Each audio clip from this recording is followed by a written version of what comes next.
Baik, Assalamualaikum warahmatullahi wabarakatuh. Jumpa lagi dengan saya, Dr. Zainab Ompujainah, pada perkuliahan mata kuliah kita Hukum Tindak Pidana Khusus.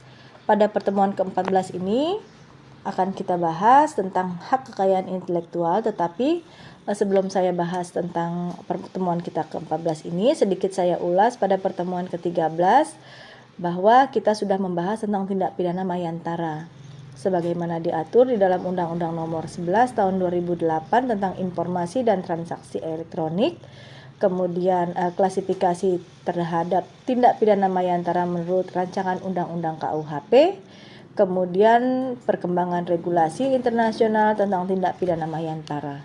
Pada pertemuan hari ini kita akan membahas tentang tindak pidana hak kekayaan intelektual, antara lain yang akan kita bahas tentang hak cipta, hak merek, hak paten, hak rahasia dagang, desain industri, desain tata, letak sirkuit terpadu. Baik, kita masuk pada pengertian HAKI atau hak kekayaan intelektual merupakan hak eksklusif yang diberikan negara kepada individu untuk memberikan izin atau melarang orang lain untuk melakukan hak ekonomi pada produk yang dilindungi hak kekayaan intelektualnya.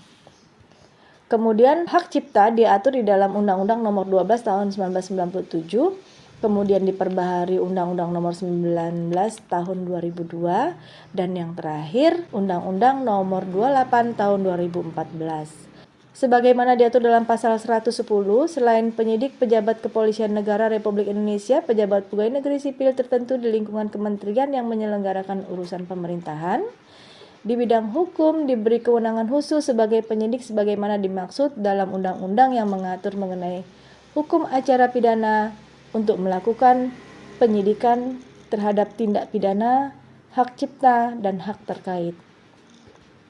Kemudian ketentuan pidana sebagaimana diatur dalam pasal 112 dan 120, setiap orang yang terdapat tanpa hak melakukan perbuatan sebagaimana dimaksud dalam pasal 7 ayat 3 dan atau pasal 52 untuk menggunakan secara komersial dipidana dengan pidana penjara paling lama 2 tahun dan atau pidana denda paling banyak 300 juta rupiah. Dan ketentuan pidana sebagaimana diatur di dalam pasal 13 ini terdiri dari 4 ayat, antara lain peraturan perundang-undangan yang mengatur tentang beberapa sanksi terhadap ketentuan hak tindak pidana HAKI.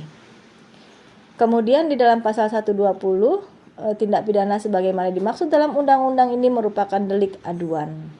Nah, kita masuk dalam hak merek dan indikasi geografis sebagaimana diatur dalam Undang-Undang Nomor 20 Tahun 2016 tentang merek dan indikasi geografis. Ketentuan pidana yang dapat dianut sebagaimana diatur di dalam pasal 100 sampai dengan 103.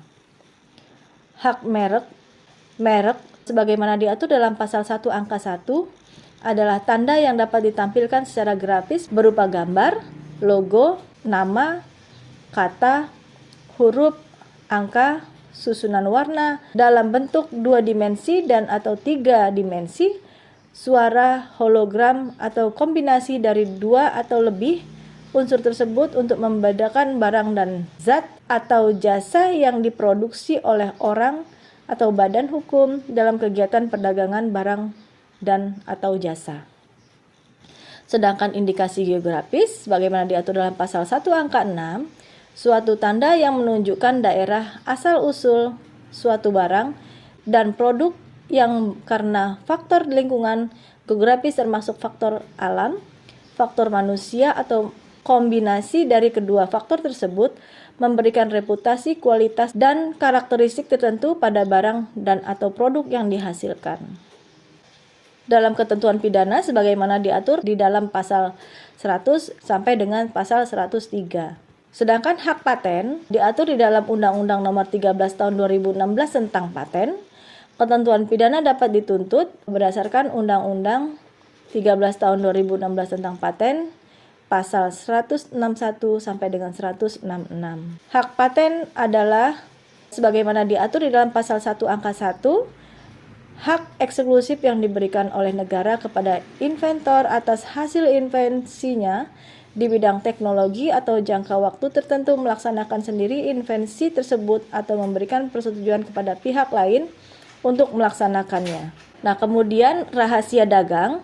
rahasia dagang sebagaimana diatur di dalam pasal 1 angka 1 Undang-Undang Nomor 30 Tahun 2000 tentang rahasia dagang, di mana pengertiannya adalah informasi yang tidak diketahui oleh umum di bidang teknologi dan atau bisnis, mempunyai nilai ekonomi karena berguna dalam kegiatan usaha dan dijaga kerahasiaannya oleh pemilik rahasia dagang. Ketentuan pidananya ini diatur di dalam pasal 16 dan pasal 17. Kemudian desain industri sebagaimana diatur di dalam pasal 1 angka 1 Undang-Undang Nomor 31 Tahun 2000 tentang desain industri, yaitu suatu kreasi tentang bentuk, konfigurasi atau komposisi garis atau warna atau garis warna atau gabungan daripadanya yang berbentuk 3 dimensi atau 2 dimensi yang memberikan kesan estetis dan dapat diwujudkan dalam pola 3 dimensi atau 2 dimensi serta dapat dipakai untuk menghasilkan suatu produk, barang, komoditas, industri atau kerajinan tangan. Dalam ketentuan pidana sebagaimana diatur dalam pasal 54 ada 3 ayat di mana di dalamnya mengatur tentang berbagai sanksi terhadap tindak pidana desain industri. Kemudian desain tata letak sirkuit terpadu. Dalam hal ini diatur dalam pasal 1 angka 2 Undang-Undang Nomor 32 Tahun 2000 tentang desain tata letak sirkuit terpadu, yaitu kreasi beberapa rencana peletakan 3 dimensi dan berbagai elemen.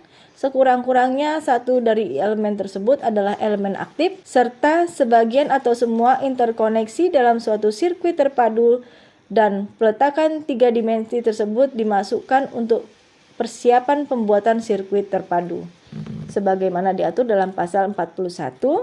Kemudian ketentuan pidana diatur dalam pasal 42. Ada 3 ayat juga di mana di sini mengatur tentang berbagai jenis sanksi dan dendanya.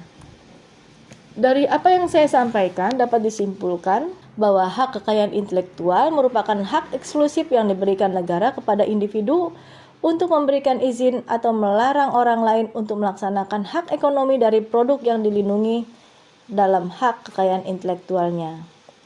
Nah, dalam hak ini ada berbagai macam, yaitu hak cipta, hak paten, hak merek, kemudian rahasia dagang, desain industri, serta desain tata letak sirkuit terpadu. Baik, pertemuan hari ini saya tutup. Terima kasih atas perhatiannya. Billahi taufiq wal hidayah. Wassalamualaikum warahmatullahi wabarakatuh.